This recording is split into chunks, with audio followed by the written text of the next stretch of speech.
Welcome everyone to the very first webinar of our Brexit webinar series organised by Universities UK International and the UK Government Science and Innovation Network.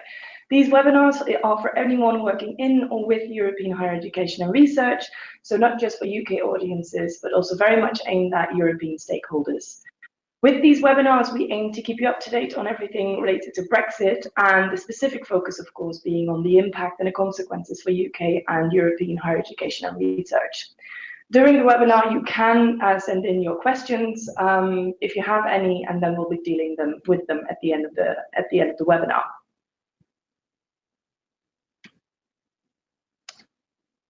Sorry, my slides won't go to the next one. Yes. Sorry for that. So I'm Anna Mayans, I'm Head of European Engagement at Universities UK International, and today I am joined by Chris Bradley, who is Regional Director Europe of the Science and Innovation Network, and by Christina Miller, who is Director of UKRO. So UKRO is the UK Research Office in Brussels, for those who don't know, and Christina has kindly agreed to join us for the question and answer session at the end of the webinar. Chris will introduce herself shortly, but before we do that, I just want to tell you a little bit about Universities UK International and about the reasons for this webinar and how this webinar came about. So Universities UK is the collective voice of 136 universities in England, Scotland, Wales and Northern Ireland, and our core purpose is really to maximise our university's positive impact for students, but also for the public, both in the UK and globally. Our members are the Vice-Chancellors or the principals of these universities, and we are led by them, and we represent those universities collectively. So as the name already says it, Universities UK International is the international arm of Universities UK, and we represent our universities on the global scale. So we actively promote our universities, we provide information for and about them, and we advise and create new opportunities for the sector. My team, Team Europe, as you can imagine, is at the moment, for the most part, engaged in Brexit and has been for the last 2 years, and what that means for the sector. We are working with our members, the university sector, but also with the government on the implications for universities and students on the UK's vote to leave the EU. And we broadly do this through 3 routes. First, representing our members' interests with the UK government, making sure that they are aware of what our priorities are. Second, of course, representing our interests in Brussels. And thirdly, through our European engagement. And our European engagement is a lot of outreach that we do to our member states, to the UKEU member states, the stakeholders and the European partners and sister organizations in the European countries. And from our European engagement is really where these webinar series has evolved, because when we are traveling the EU and talking to our European sister organizations and our partners there, we can really see that there's a lot of confusion and a lot of unclarity about what is really happening and what is not happening, and what can we already say with some sort of a final, some kind of finality in what we can't. And so we thought this webinar hopefully gives you a little bit more insight into what is actually happening and what isn't, kind of some myth busting and some fact finding for you. So now over to Chris, who will introduce herself and the SIN network. Great, thanks Anna May. So if we could just bring up the SIN Europe slide, that would be great. So my name is Chris Bradley, and I head up the UK Government's Science Innovation Network across Europe. This is a network of more than 30 officers based in embassies and consulates in EU and several neighbouring countries, including Russia and Turkey. I should say immediately that we're not in all of the countries featuring on that map. We're part of a global network which is jointly owned by the Foreign and Commonwealth Office and the Department for Business, Energy and Industrial Strategy. So our role overall is to support and promote international science innovation engagement which benefits UK policy, research or high-tech business. At the moment, especially in Europe, all of our work quite naturally needs to be viewed through the prism of Brexit. So in practice, this means that we are spending more time and energy on supporting and informing our stakeholder networks on science innovation developments. We're spending more time supporting and informing our government on science innovation news and developments in our countries. And we're putting a lot of effort into promoting the long-term strengths and opportunities of the UK research and higher education sectors to help maintain the European relationships that we will need during and after Brexit. During this Brexit webinar today, I'm going to be drawing on published government lines and materials, and as Anna May said, trying to give as much clarity as possible on what we do and don't know around the key Brexit and higher education, key Brexit research and higher education issues. I'm not in a position to comment on very new Brexit issues or to speculate about what might happen in the future. But we will take a look at what's in the timeline ahead in terms of upcoming meetings and events, so that you know what to watch out for next in the Brexit calendar. And this should let you know when to expect further news. The slides themselves are a presentation tool rather than a statement of government policy. And I've included towards the end some links to key government and wider sources of information, which I would encourage participants to access and share with wider relevant networks. I warn you now that I'm probably going to repeat myself or repeat things that Anna May has said at several points. This isn't an accident, it's because they're very important and often interlinked. So when I do start repeating myself, it probably is intentional. Right, let's move into the first slide of the main presentation. Thank you. So we're starting here at the very beginning of the story and setting the scene for the key points and explanations in later slides. As you'll all know, a referendum on the UK's EU membership took place on the 23rd of June 2016, and by a small but clear majority, the electorate voted to leave the European Union. Our Prime Minister at the time, David Cameron, resigned, and Theresa May was appointed as Prime Minister in his place. The following March, our EU permanent representative in Brussels, Tim Barrow, delivered a letter to Donald Tusk, the President of the European Council, formally invoking Article 50 of the EU Treaty, which began the exit negotiation period of up to 2 years. So we'll cease to be an EU member on the 30th of March 2019, and until then the UK retains the rights and responsibilities that we have as an EU member. Over to you, Anna May. Thank you, Chris. So we'll be walking you through a little bit through all of the negotiations that have already taken place and what has been agreed per phase. So the very first phase ended last year, December 2017, which were the phase 1 negotiations. And there are 3 major topics that they discussed: citizen rights, Irish border, and the financial settlement. Now, the citizen rights, the main objective there was to make sure that EU citizens living in the UK and UK citizens living in the UK remain to have the same rights and responsibilities as they do currently as a European Union citizen. So what they agreed there is that anyone who already lives in the UK and has lived here, so EU, sorry, I should specify that, EU citizens living in the UK who have lived here for already 5 years can automatically apply for settled status. Those who have been living here but not yet for 5 years can stay here until they hit the 5-year mark and then apply for settled status. This also goes the other way around. And what is agreed as well in March, which I'll come back to in a minute, is that anyone arriving from the EU to the UK before the 31st of December 2020 will have the same rights, responsibilities as EU citizens have at the moment in the UK, and can also still build up to that 5-year point and then apply for settled status.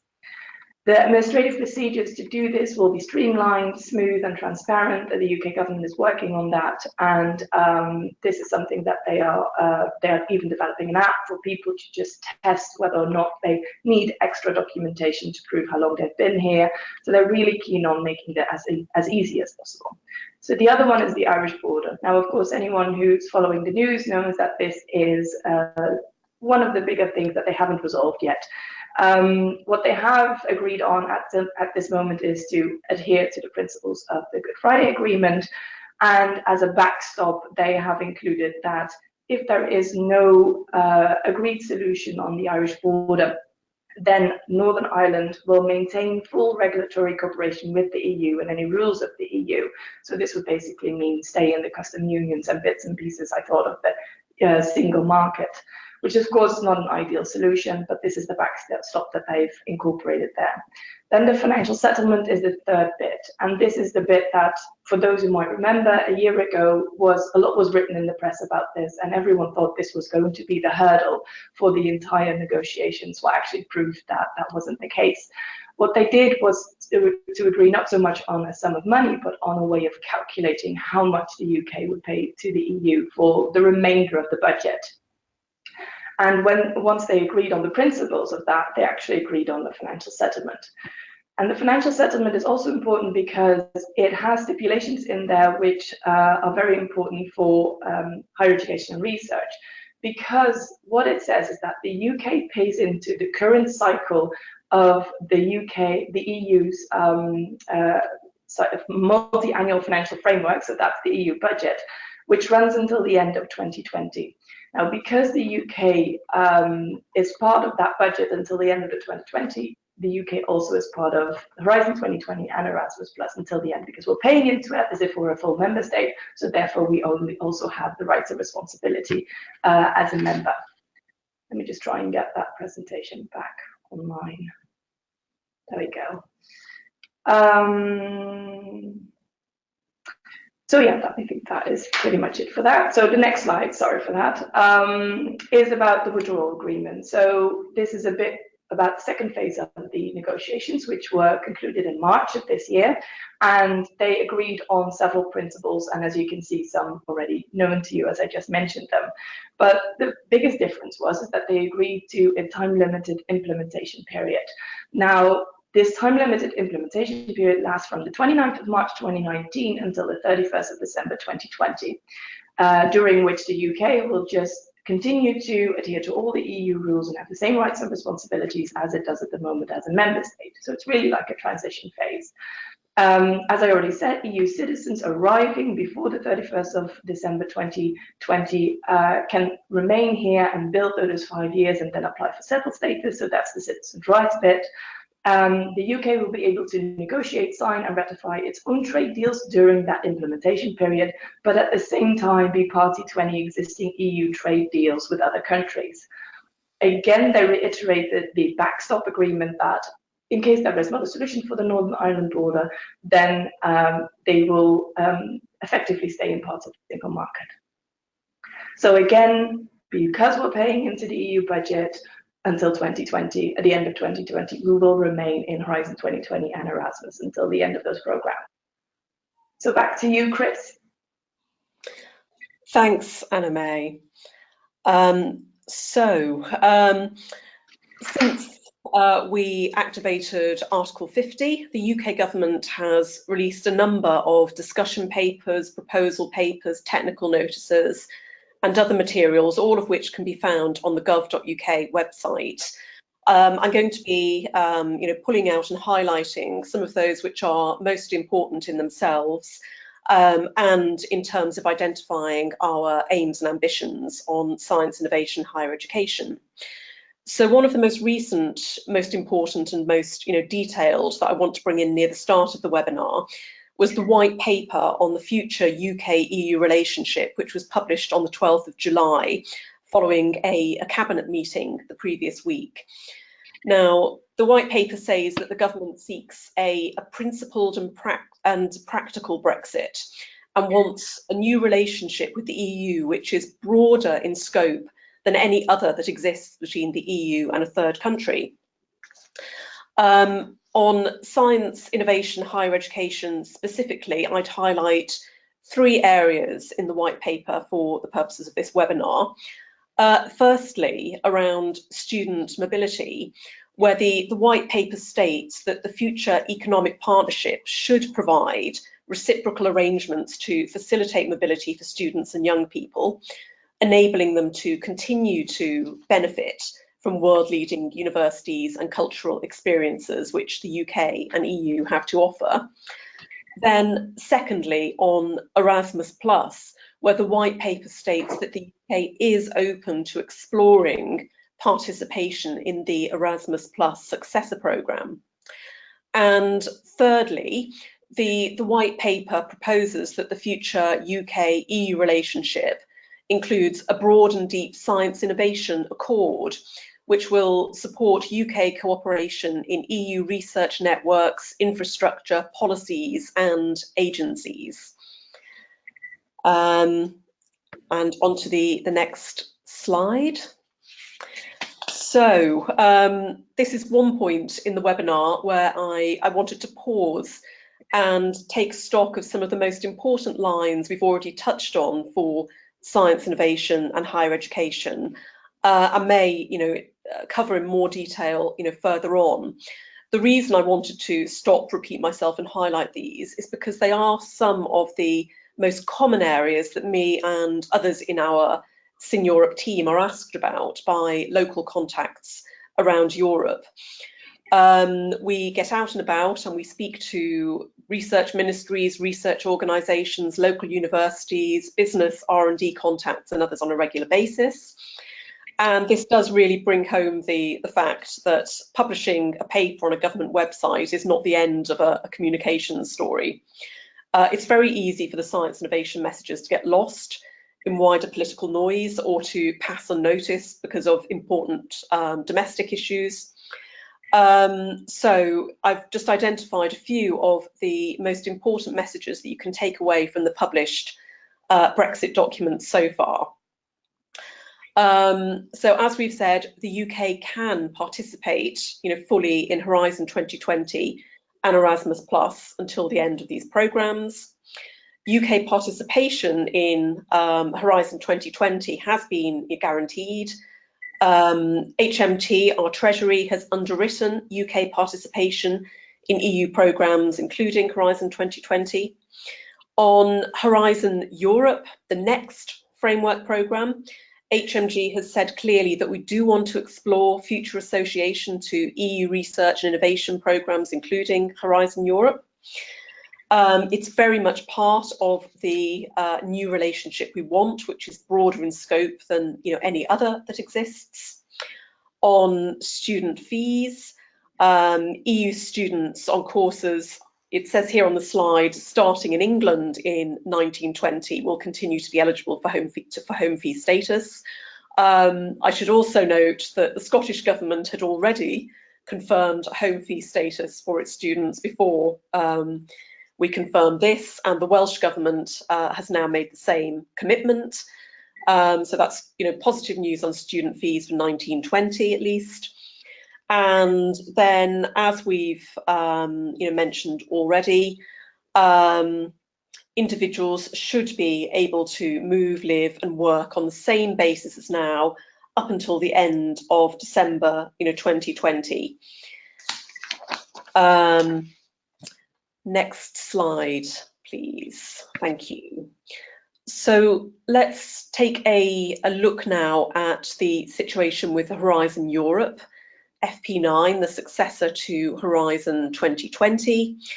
The UK has performed very strongly and played a very influential role in previous framework programmes, leading consortia, winning research funding, including ERC grants. We've benefited a great deal from participation, and we've also contributed a great deal in terms of expertise and excellence. Now, draft regulations on the shape of Horizon Europe were published by the Commission on the 7th of June and can be read in detail on the Commission website. These proposals are now being examined and further developed by the European Council and Parliament.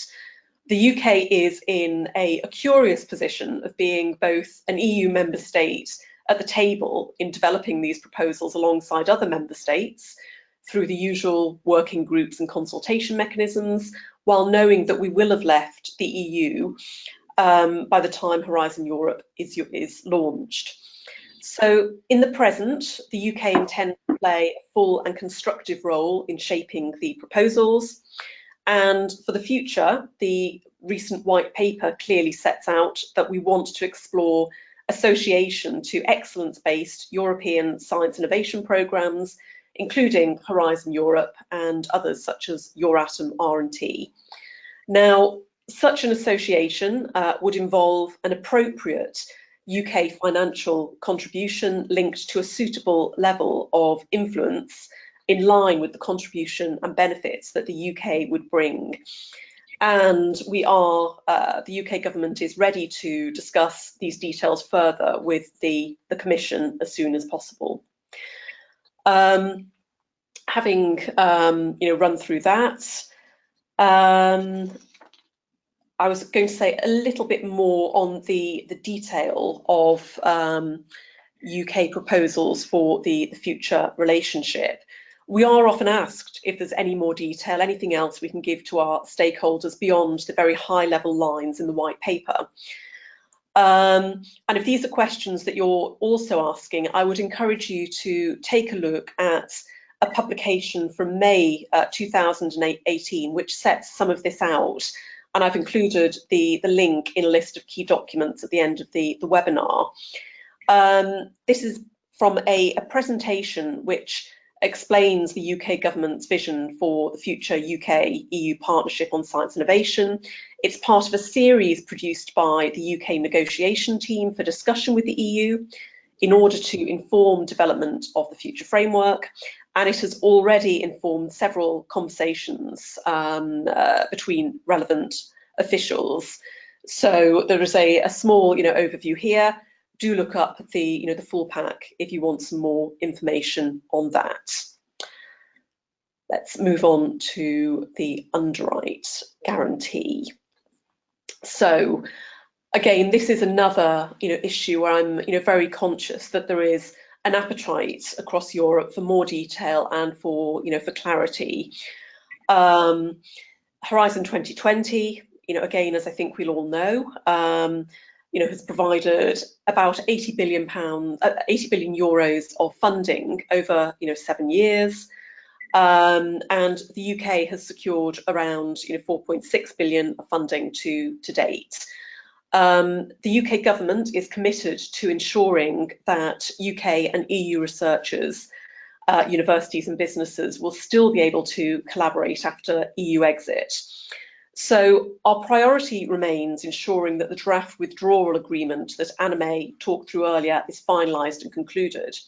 This would ensure that the UK's right to participate in Horizon 2020 would be unaffected by withdrawal from the EU for the lifetime of projects which are financed by the current budget. However, as a responsible government, we are planning for every eventuality to ensure that collaboration can continue after EU exit in all scenarios, and this is where the underwrite guarantee comes in. I'm going to touch on some of the key features and recent developments. For the detail, and detail is important here, I would strongly encourage you to read the UK government's Horizon 2020 UK participation guidance, the recent technical notice on Horizon 2020 participation in a no-deal scenario, and the UKRO fact sheet, all of which are linked towards the end of the presentation. And I remind you again that we have Christina Miller from UKRO on the line with us today, who may be able to answer some further questions in this area later. So very in outline, in August 2016, the government announced that we would underwrite all competitively bid for EU-funded projects submitted while we were still a member of the EU. Again, we have the draft withdrawal agreement. We are, very confident that we will be able to, we will be able to finalise this with our EU partners. But if not, we have the underwrite guarantee in place. In the unlikely event that the withdrawal agreement is not ratified, we're committed to underwriting Horizon 2020 funding for all bids, even if they're notified of success after exit for the lifetime of the projects. we are seeking discussion with the European Commission on the details of the UK's participation in projects, and we are also considering what other measures may be necessary to support UK research in the unlikely event that the guarantee is required. I've already mentioned that we've published a selection of technical notices, including around Horizon 2020, advising, setting out information to allow stakeholders to plan for a no-deal scenario. And I'll also just say briefly a little something about how the underwrite will work in practice, which is that recipients of funding will be invited to register details on a dedicated portal on the gov.uk site, and UK Research and Innovation are going to be managing this information and updating researchers as the process develops. UKRI are responsible for delivering the underwrite guarantee if required. And the UKRO office in Brussels, which Christina heads up, is an important part of the UKRI machine. One more point I would mention is that on the 24th of July, the UK government announced that we were going to extend this guarantee further to cover UK participant funding in all Horizon 2020 calls open to third countries from the date of exit. So some positive news there, which I hope will give confidence to those working on Horizon 2020 projects or still considering bids. Over to you, Anna May. Thank you, Chris. So going back again, sorry, to the negotiations, as I said, in March, there was a second phase, or they agreed to some additional things that they hadn't agreed yet in December last year. And in March, the European Council also adopted guidelines for the talks about the future trade relationships. And there are several things here that are important for us. First being the economic relationship, and the European Council confirmed in its guidelines that it wants to work towards a balanced, ambitious, and wide-ranging free trade agreement, insofar as there are sufficient guarantees for a level playing field. It says that this agreement will be settled with the UK from the moment, or can only be settled when the UK is no longer a member state. And of course, it also reiterates what the EU has been saying all along, that a free trade agreement cannot offer the same benefits as membership and cannot amount to participation of the single market or parts of the single market. It also says, interestingly, I think, for our sector, that a future partnership should include an ambitious provision on movement of natural persons based on full reciprocity and non-discrimination of member states. Then the other bit is the socio-economic cooperation, and this is important for us. Why? Because higher education and research programs fall under the heading of the socio-economic collaboration.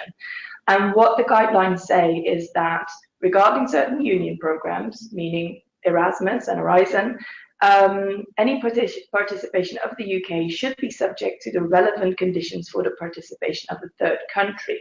Now, this might alarm you, but don't let it, because we've been in Brussels several times, and what this basically is because third country participation is the most basic level of collaboration that they could put in there. So it's really the starting point. And as Theresa May and also Michel Barnier, when they mention higher education and universities and research, is that they are open to negotiating association to Horizon Europe and Erasmus. So that is very positive. Collaboration on higher education and research will probably address in the withdrawal agreement under what they are probably going to call the Science and Innovation Accord and the Culture and Education Accord. So Science and Innovation would include Horizon and Horizon Europe, and Culture and Education Accord would, of course, include Erasmus. However, I think it's important to note here that, and also to manage expectations here, is that these statements that they're going to come and agree to in October or a little bit later, they're going to be very high level. It's going to be a very political statement saying that, you know, we find collaboration in these areas important, and therefore we're going to seek what the opportunities are to associate to these countries, something along those lines. At least that is what I think. The reason why neither the UK nor the EU can actually put in these accords already a definite yes onto association. They can't promise the UK being part of these programs. Why? Because the programs themselves are still not finalized. The Commission has published the draft proposals, the European Parliament is talking about them, the European Council will be talking about them, so there's still a lot of change going on. So you cannot already agree to associate to a program if you don't know the terms of association, because they also are not final yet. So just to do some, expectation management, that the October or a little bit later agreement on the withdrawal will probably be much more high level and won't include, I think, any concrete commitments yet, just because it's not possible. So I'm going to run you through a couple of things from a university perspective really quickly, just to give you an idea of the impact and the magnitude of collaborations across Europe we have, and the risks that we as a university sector face. And to support these challenges that I just dotted down here, I'm going to show you some graphs and some pictures to just give you a feeling of, the impact Brexit can possibly have on our sector. So generally speaking, the challenges and risks are, of course, UK's higher education reputation to be weakened, access to key funding mechanisms could be lost, slipping further behind our competitors when it comes to outward student mobility, and as I will explain later on, we're not very strong in outward student mobility, losing existing academic talent from the EU, the possibility of experiencing a sudden steep decline in EU student enrollment, and also universities' ability to be a local growth driver and generate jobs could be hampered. So first of my couple of slides to just give you an idea of impact. The average total of non-UK academic staff is 29% in the UK, with a peak in research-intensive universities where it's 47%. More than 17% of all academic staff are from other EU nationals, but this rises above 25% for some universities, which are mostly research-intensive universities. And there are about 35,000 EU nationals employed as academic staff across the UK. And of all staff, so academic and non-academic, it's 11%, amounting to almost 50,000 people. And looking at European students in the UK, 5.8% of all students come from other EU countries, but this is over 20% at some specialist institutions. And in Scotland, about 8.8% of all students are from other EU countries, but this is down from 9.5%. Then looking at outward mobility, as I already said, the UK is not very strong at outward mobility. At the moment, I think we're about 6.6% of all UK students who do study, work, or volunteer abroad, and that is very low compared to some of our competitors. But if you look at what is going abroad, then you see that more than 50% of UK students who do go abroad go to other EU countries. And it's interesting to note that 53% of all students undertaking a period abroad use Erasmus. Now, Universities UK International, together with the government, has set a target to increase outward student mobility and double it by 2020 to 13%.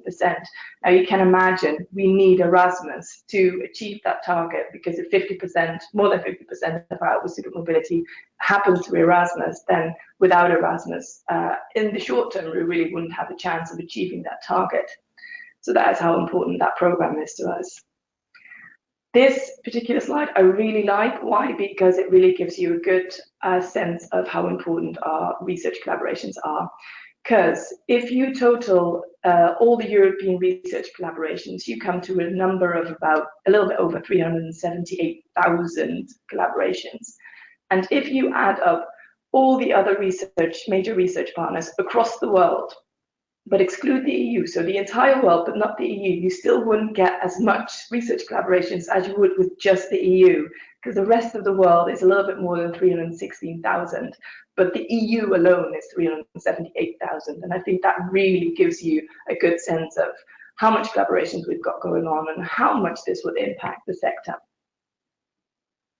Of course, funding, an important part of it all. 11% of the total research income in the UK comes from EU sources.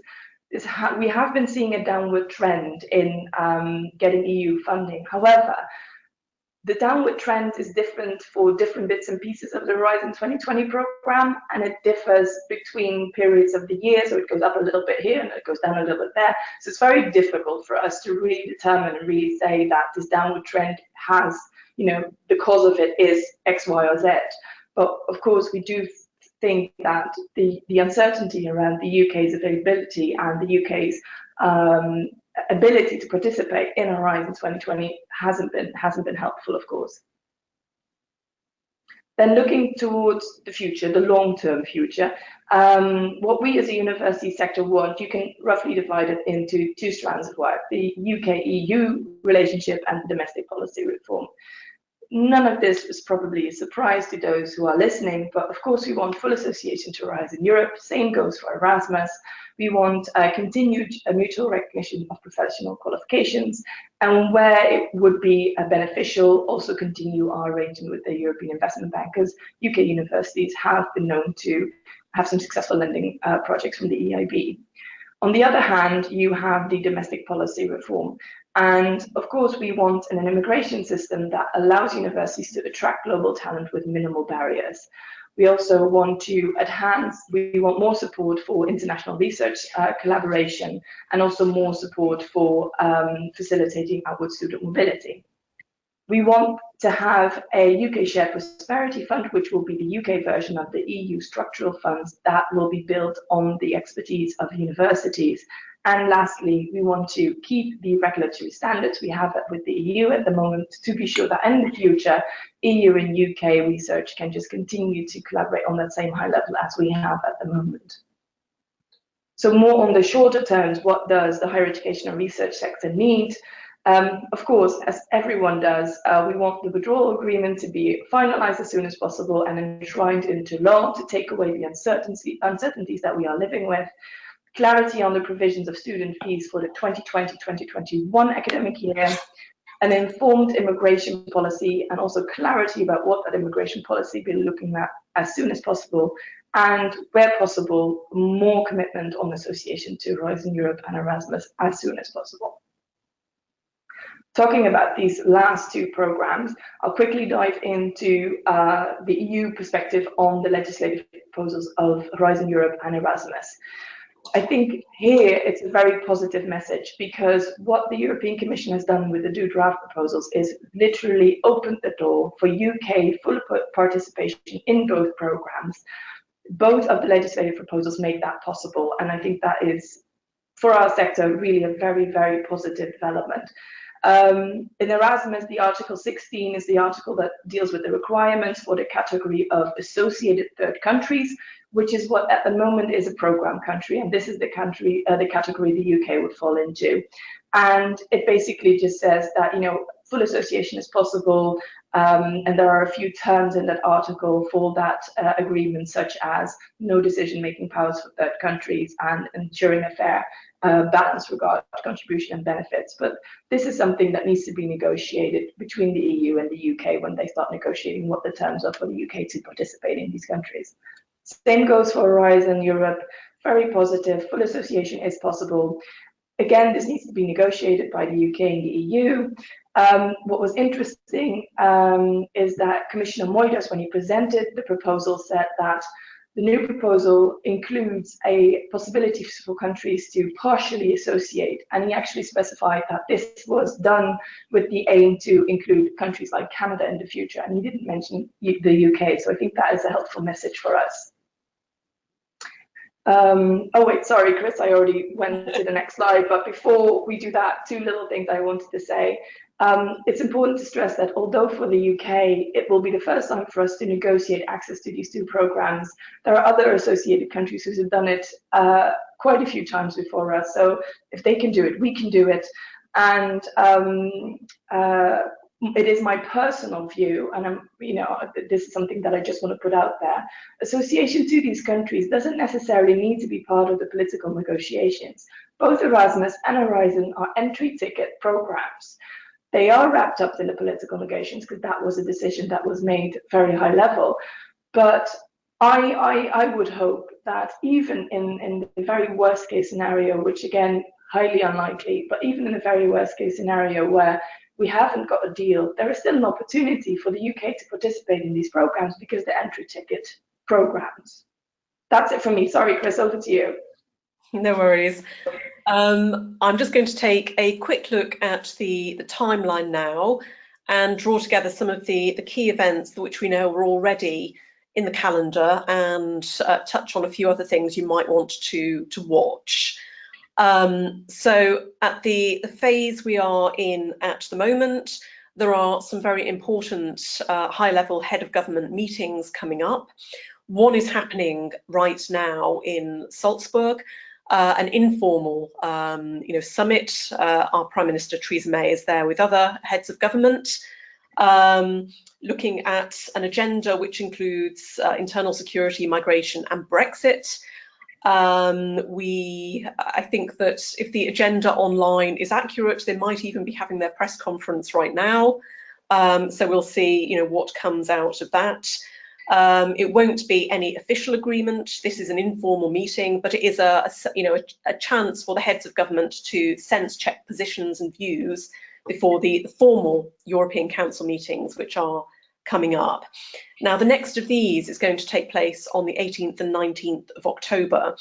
And this is the meeting where both the UK and EU sides are really hoping to be able to reach agreement on the terms of UK withdrawal. I'm not going to underestimate, how difficult this may be. We mentioned the Irish border, issue, earlier, and we know the UK government red lines, state that there should not be a customs line drawn down the Irish Sea. So negotiations, continue on this. Prime Minister May has made a statement on this in the last few days. We'll see in October whether the heads of government are able to come to an understanding. If this doesn't happen, you may have seen discussion in the press about the possibility of an extra emergency European Council meeting potentially being scheduled in November. This isn't something where we have a date or a clear answer to give you today. Hopefully before the next webinar, this is something that we should know. The next European Council, which we know is in the diary, is in December, the last one of the year, and perhaps the last opportunity to reach a deal and still have time for everybody involved to ratify the deal as needed. Now, those interested in UK politics might also want to watch out for the Conservative Party conference, which begins on the 30th of September, and the Labour Party conference, which begins on the 23rd of September. And those following the development of Horizon Europe should also pay attention to the next Competitiveness Council, scheduled in Brussels on the 28th and 29th of September, where the research agenda is set to focus on Horizon Europe. Looking forward to the ratification period, once a withdrawal agreement is hopefully finalised by the heads of government, this will still need to be approved by the UK House of Commons and ratified in all of the EU member states in time for the 29th of March and our exit date. Now, it isn't just a formality that we need, UK parliamentary approval for any deal reached. The government majority is narrow. The Conservatives hold, I think it's 316 seats out of 650 in the House of Commons, and have a deal with the Northern Irish, DUP, to win parliamentary votes. So this will be another piece of work for the government to carry out. Once ratification has happened, we are then seeing an implementation period which will run until from withdrawal until the 31st of December 2020, and then we will be moving into a new phase. Next slide. And my final slide is simply a selected list of some of the key documents and sources that I've drawn on in making the points for this presentation. So these are, if you want to know exactly what the position is around the Horizon 2020, underwrite, for example, if you want to know more of the detail for what the UK government has proposed in its white paper beyond the science, innovation, higher education detail, please, follow those links. Do take a look and do share with relevant parts of your own networks. I hope you find these as helpful as I have. That's all I wanted to say on that one. Thank you. Thank you, Chris. So slide before last reminds, sorry, my voice is really failing me today, but I have a bit of a cold, so bear with me. Just as a final one, what can you do? And it's very important that higher education and research stay high on the agenda for the coming months and years. But it's also very important that European partners are active and speak out about these issues to their own governments, their own stakeholders, their own umbrella organizations. You can mobilize your network, you can make sure that your ministries hear you, that your messages are being heard, and that your interests are represented. A small example I can give you is that some of you may know over 150 Max Planck directors sent an open letter to politicians saying that they needed to have an ambitious science and innovation deal with the UK on Brexit. And several university umbrella organizations have spoken out on Brexit and the need to collaborate with us very closely in the future. We have not been involved in setting any of these initiatives up, but it's so much more powerful when these messages come from European partners than they come from us. So any support on that end, I think is very, very welcome. So that was it on the content for us. Thank you for listening. Thank you for bearing with us with the small technical IT glitches we had in the beginning. I've been told I have a bad IT aura. I think today proved it again, and for bearing with me with my voice. Before we go to the questions, I just quickly want to ask Christina if there's anything she wants to add within a minute before we go into the Q&A. No, I think it's important that we just keep making sure that if you do have questions that we feed them through, because they form an important part of actually developing the future guidance and additional engagement. So thank you very much for that. I don't have anything else to add. Wonderful. Okay, then we'll start with the questions. The very first one I have is, to what extent are the UK universities aligned with their post-Brexit ambitions? Are there institutions that take a different view? Well, all the positions we have as our Brexit positions are positions that we, of course, agree on with our board. And our board are represented universities from across all 4 nations. And, they agree on these positions. So it's across the board that that our universities feel so strongly about, the Horizon Europe access, Erasmus access, the immigration system that will, be developed in the future. So this is something that is being carried by the sector, yes. It's waiting for another question to pop up.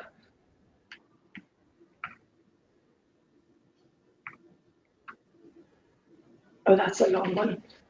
Let me just see if I can see the top of the question. The technical notice on Erasmus Plus in the UK, if there is no Brexit deal, states the government is seeking to discuss and agree with the EU the terms under which UK organisations could be eligible for this extension of the underwrite guarantee to apply. Can you provide any further guidance on how this caveat impacts on the Erasmus programme for the 2021 academic year? Yeah, this is really, maybe Christina or Chris would like to add, but this is something that, of course, we want to have more clarity on as well. And as far as we know, and that's also that we've posted to the government, is that they are indeed seeking conversations with the government on how to make this work. And that is all the information I have on that. Christina, Chris, do you have anything to add on that? I think that's probably all we can say at the moment. It's a very, natural question and concern, and everybody, does want a bit more clarity looking ahead to 2021. So we are, seeking those conversations. but I don't think it's any, I have nothing else I can add at the moment on this webinar. We can, of course, make sure that these kind of questions reach their other counterparts at the government, if you like, so we can do that. Another question. I have the sense that higher education matters are not high up the negotiators list. Am I wrong, or is there a risk of hiatus after March 29th or either December 20th? Well, actually, higher education is one of our top priorities every time we go to Brussels, and it is one of their priorities as well. In July, we met with the Directorate General for Education and Culture in Brussels, specifically only to talk about Erasmus, the current program and the future program. Both Michel Barnier and Theresa May have explicitly mentioned not only Horizon 2020, which is what everyone always refers to, but also Erasmus and the desire to talk about association to these programs. So although I do feel the same way that Horizon tends to be more in the news than Erasmus, I know it's on both sides, both in the UK and in the EU, very high on the agenda.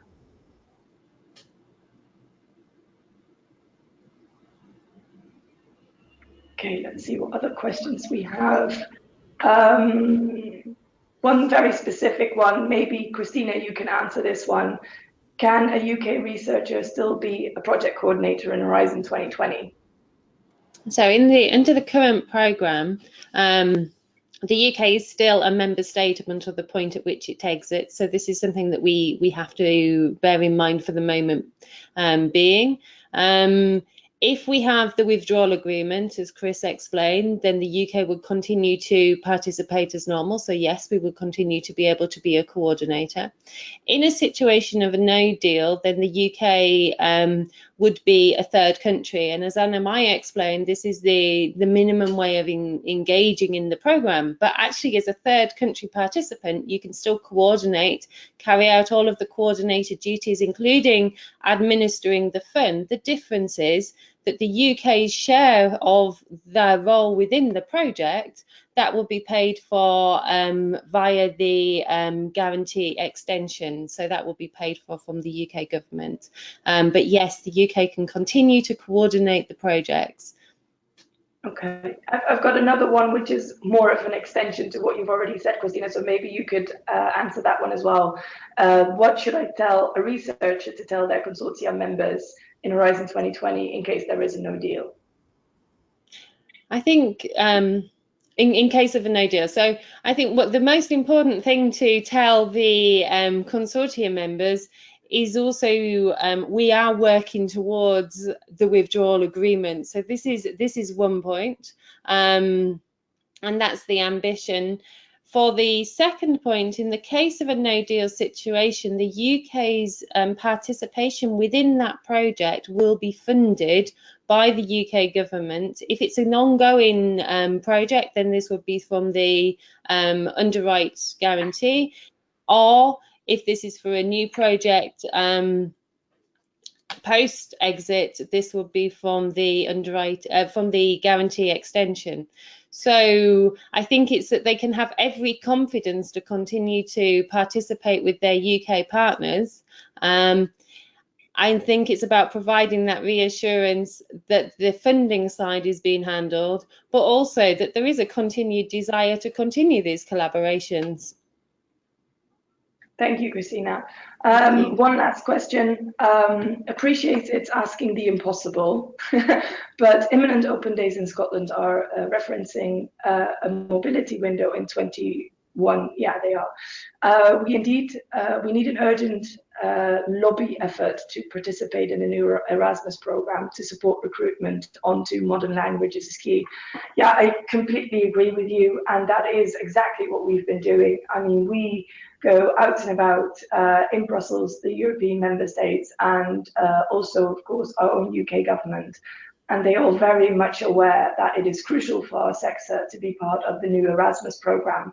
The tricky thing with the Erasmus program, and many associated countries know that, is that the finalization of, association often happens not too long before the new program starts, because then everything is finalized. But we're hoping to get something more earlier if possible. But yeah, to reassure you in the sense that we are doing everything we can to make sure that everyone involved knows that it is very, very crucial for this sector to be part of the next Erasmus program. So that was it for the questions. Just to kind of tell you what's going to happen next, because it's a webinar series and we want to do these every 2 months or so, depending, of course, on the dates of crucial negotiations.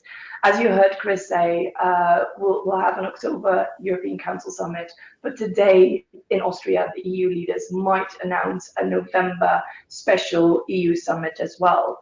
We'd hoped to already know the date, but we don't. So when they do announce it today, we will immediately set a date for the new webinar on Brexit, so that we are able to discuss with you the latest really that has been happening in October and November on Brexit, and give you, the run through of everything that has been agreed on. So tomorrow we'll be distributing the slides, and with that also the date based on, hopefully today, the announcement on whether or not there will be a November summit, and if so, what the date will be. So I would like to really thank Chris and Christina so much for joining me. Could not have done this without them, and it's so valuable to get the government's perspective and also to get the perspective of UKEU and Brussels. And I hope we've given you, I know it was very high level, but this was really the catch up of everything that's happened. And from now on, in these webinars, we really will be tackling everything that's happening in the negotiations. So thank you everyone for listening. I hope you found it useful, and hopefully see you again in a month or two. But tomorrow you get the slides and the new date, and hopefully see you then. Thank you so much. Thank you.